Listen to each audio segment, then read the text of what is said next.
بسم اللہ الرحمن الرحیم۔ عبید اللہ بن عبداللہ بن عتبہ سے روایت ہے، انہوں نے کہا میں حضرت عائشہ رضی اللہ عنہا کی خدمت میں حاضر ہوا اور کہا کاش رسول اللہ صلی اللہ علیہ وآلہ وسلم کی بیماری کی حالت آپ ہم سے بیان کرتی تو اچھا ہوتا۔ انہوں نے فرمایا ہاں ضرور سن لو، آپ کا مرض بڑھ گیا تو آپ نے دریافت فرمایا کیا لوگوں نے نماز پڑھ لی؟ ہم نے عرض کی جی نہیں یا رسول اللہ، لوگ آپ کا انتظار کر رہے ہیں۔ آپ نے فرمایا کہ میرے لیے ایک لگن میں پانی رکھ دو۔ حضرت عائشہ رضی اللہ عنہا نے کہا ہم نے پانی رکھ دیا اور آپ صلی اللہ علیہ وآلہ وسلم نے بیٹھ کر غسل کیا، پھر آپ اٹھنے لگے لیکن آپ بے ہوش ہو گئے۔ جب ہوش ہوا تو پھر آپ نے پوچھا کہ کیا لوگوں نے نماز پڑھ لی ہے؟ ہم نے عرض کی نہیں حضور، لوگ آپ کا انتظار کر رہے ہیں۔ آپ نے پھر فرمایا کہ لگن میں میرے لیے پانی رکھ دو۔ حضرت عائشہ رضی اللہ عنہا فرماتی ہیں کہ ہم نے پھر پانی رکھ دیا اور آپ نے بیٹھ کر غسل فرمایا، پھر اٹھنے کی کوشش کی لیکن دوبارہ پھر آپ بے ہوش ہو گئے۔ جب ہوش ہوا تو آپ نے پھر یہی فرمایا کیا لوگوں نے نماز پڑھ لی ہے؟ ہم نے عرض کی کہ نہیں یا رسول اللہ، لوگ آپ کا انتظار کر رہے ہیں۔ آپ نے پھر فرمایا لگن میں پانی لاؤ اور آپ نے بیٹھ کر غسل کیا، پھر اٹھنے کی کوشش کی لیکن پھر آپ بے ہوش ہو گئے۔ پھر جب ہوش ہوا تو آپ نے پوچھا کیا لوگوں نے نماز پڑھ لی ہے؟ ہم نے عرض کی کہ نہیں یا رسول اللہ، وہ آپ کا انتظار کر رہے ہیں۔ لوگ مسجد میں عشاء کی نماز کے لیے بیٹھے ہوئے نبی کریم صلی اللہ علیہ وآلہ وسلم کا انتظار کر رہے تھے۔ آخر آپ صلی اللہ علیہ وآلہ وسلم نے حضرت ابو بکر رضی اللہ عنہ کے پاس آدمی بھیجا اور حکم فرمایا کہ وہ نماز پڑھا دیں۔ بھیجے ہوئے شخص نے آ کر کہا رسول اللہ صلی اللہ علیہ وآلہ وسلم نے آپ کو نماز پڑھانے کے لیے حکم فرمایا ہے۔ ابو بکر رضی اللہ عنہ بڑے نرم دل انسان تھے، انہوں نے حضرت عمر رضی اللہ عنہ سے کہا کہ تم نماز پڑھاؤ، لیکن حضرت عمر رضی اللہ عنہ نے جواب دیا کہ آپ اس کے زیادہ حقدار ہیں۔ آخر بیماری کے دنوں میں حضرت ابو بکر رضی اللہ عنہ نماز پڑھاتے رہے۔ پھر جب نبی کریم صلی اللہ علیہ وآلہ وسلم کو مزاج کچھ ہلکا معلوم ہوا تو دو مردوں کا سہارا لے کر، جن میں ایک حضرت عباس رضی اللہ عنہ تھے، ظہر کی نماز کے لیے گھر سے باہر تشریف لائے اور ابو بکر رضی اللہ عنہ نماز پڑھا رہے تھے۔ جب انہوں نے حضور صلی اللہ علیہ وآلہ وسلم کو دیکھا تو پیچھے ہٹنا چاہا، لیکن نبی کریم صلی اللہ علیہ وآلہ وسلم نے اشارے سے انہیں روک دیا، اشارے سے انہیں روکا کہ پیچھے نہ ہٹو۔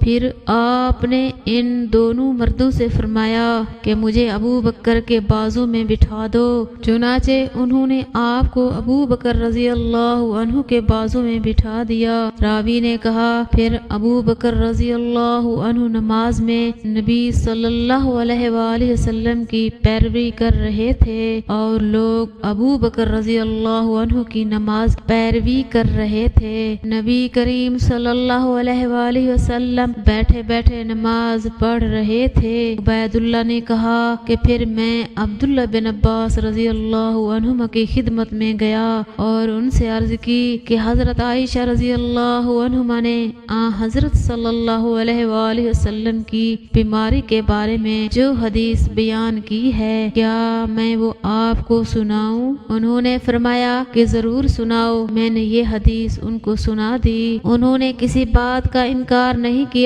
صرف اتنا کہا کیا عائشہ رضی اللہ عنہما نے ان صاحب کا نام بھی تم کو بتایا جو حضرت عباس رضی اللہ عنہ کے ساتھ تھے؟ میں نے کہا نہیں۔ آپ نے فرمایا وہ حضرت علی رضی اللہ عنہ تھے۔ صحیح بخاری حدیث نمبر 687۔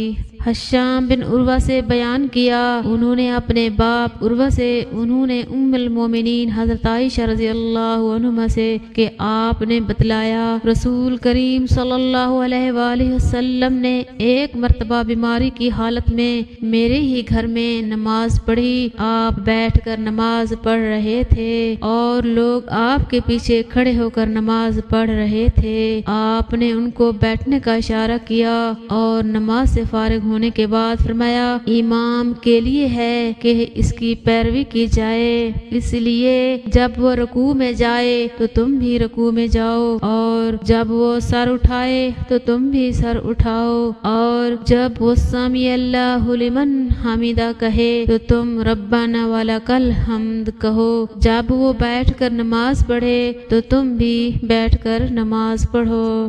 صحیح بخاری حدیث نمبر 688۔ امام مالک رحمۃ اللہ علیہ نے ابن شہاب سے خبر دی، انہوں نے انس بن مالک رضی اللہ عنہ سے کہ رسول اللہ صلی اللہ علیہ وآلہ وسلم ایک گھوڑے پر سوار ہوئے تو آپ اس پر سے گر پڑے، اس سے آپ کے دائیں پہلو پر زخم آئے تو آپ نے کوئی نماز پڑھی جسے آپ بیٹھ کر پڑھ رہے تھے، اس لیے ہم نے بھی آپ کے پیچھے بیٹھ کر نماز پڑھی۔ جب آپ فارغ ہوئے تو فرمایا کہ امام اس لیے مقرر کیا گیا ہے کہ اس کی اقتداء کی جائے، اس لیے جب وہ کھڑے ہو کر نماز پڑھے تو تم بھی کھڑے ہو کر نماز پڑھو، اور جب وہ رکوع کرے تو تم بھی رکوع کرو، جب وہ رکوع سے سر اٹھائے تو تم بھی اٹھاؤ، اور جب وہ سمی اللہ لمن حمیدہ کہے تو تم ربنا ولک الحمد کہو، اور جب وہ بیٹھ کر نماز پڑھے تو تم بھی بیٹھ کر پڑھو۔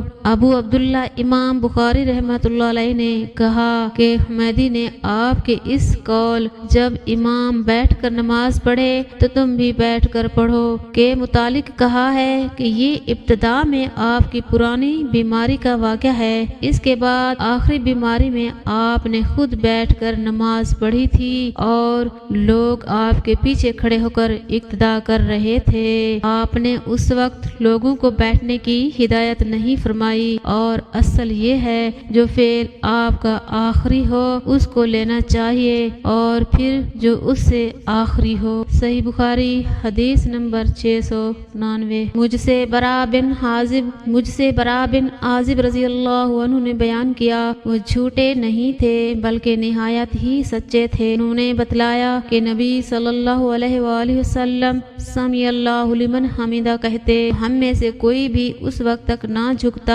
جب تک حضور صلی اللہ علیہ وآلہ وسلم سجدے میں نہ چلے جاتے، پھر ہم لوگ سجدہ میں جاتے۔ ہم سے ابو نعیم نے بیان کیا، کہا ہم سے سفیان ثوری نے، انہوں نے ابو اسحاق سے جیسے اوپر گزر چکا۔ صحیح بخاری حدیث نمبر 690۔ حضرت ابو ہریرہ رضی اللہ عنہ سے سنا، وہ نبی کریم صلی اللہ علیہ وآلہ وسلم سے روایت کرتے تھے، آپ صلی اللہ علیہ وآلہ وسلم نے فرمایا، کیا تم میں وہ شخص جو رکوع یا سجدہ میں امام سے پہلے اپنا سر اٹھا لیتا ہے اس سے نہیں ڈرتا کہ کہیں اللہ پاک اس کا سر گدھے کے سر کی طرح بنا دے یا اس کی صورت کو گدھے کی سی صورت بنا دے؟ صحیح بخاری حدیث نمبر 691۔